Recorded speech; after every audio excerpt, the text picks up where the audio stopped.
మీరు ఇప్పుడు miss world పోటీలు కూడా పెట్టడానికి ప్రయత్నం చేస్తున్నారు.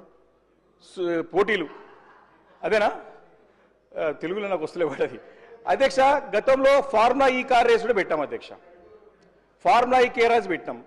సరే, ప్రపంచం దృష్టి అంతా కూడా మనం ఆకర్షించగలిగినాం. చక్కగా నాకు కూడా మిత్రులు యూరోప్లో ఉన్నారు, యూఎస్లో ఉన్నారు, ఇతర దేశాల్లో ఉన్నారు, అందరూ కూడా ఆశ్చర్యపోయినారు. అరే, కార్ రేస్ కూడా పెడుతున్నారు హైదరాబాద్ నగర్లో, అంత నెక్స్ట్ లెవెల్ పోయిందని చెప్పేసి సంతోషపడ్డాం అధ్యక్ష. అధ్యక్ష, ముఖ్యమంత్రి గారు కూడా ఒక మాట చెప్పినారు, నాకు మంచిగా అనిపించింది. ఇట్లకెళ్ళి ఒలింపిక్స్ మన హైదరాబాద్లో పెట్టాలి 2032 అనుకుంటా. హైదరాబాద్లో ఇండియాలో పెట్టాలని లక్షల కోట్ల రూపాయలతో పెట్టాలని సంతోషం. అధ్యక్ష, ఫార్మా ఈకేఆర్ రేస్లో 50 కోట్ల రూపాయలు ప్రభుత్వం నుంచి కంపెనీకి పోయినాయి.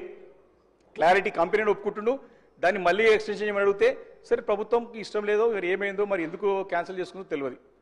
50 కోట్ల చుట్టే తిరిగిరు. 50 కోట్లు ఎట్లా పోయినాయి, ప్రభుత్వం నుంచి పోయినాయి, అంత క్లారిటీ ఉంది అంతా కూడా. అంటే 50 కోట్ల గురించే కంపెనీ పోయింది, ఒప్పుకున్నాడు, మళ్ళీ ఫార్మా ఈ కార్ రేస్ హైదరాబాద్ పెడదామని చెప్పేసి ముందుకు వచ్చినాడు. కానీ మనం దాన్ని ముందుకు పోలేదు. కానీ ఒలింపిక్స్ పెడతా అంటున్నాం లక్షల కోట్ల రూపాయలతో. ఏమని సందేహం వస్తుంది అధ్యక్ష? నాకు ఒక సామెత గుర్తుంది అధ్యక్ష, గూట్లో రాయి తినేవాడు ఏటి రాయిస్తాడని చెప్పి. గూట్లో రాయి తినేవాడు ఏటి రాయిస్తాడంట. అంటే నీకు ఫార్మా కేసు పెట్టి నీకు చేత కానివాడు ఇప్పుడు ఒలింపిక్స్ ఎట్లా పెడతారు అధ్యక్ష? ఇట్లా 50 కోట్ల చుట్టూ తిరిగిన ఆయన లక్షల కోట్లు పెట్టి చేయగలుగుతాడా? సందేహం అధ్యక్ష, ఒక అనుమానం అధ్యక్ష. స్కిల్ యూనివర్సిటీ గురించి మంత్రి గారు చాలా ఇంట్రెస్ట్గా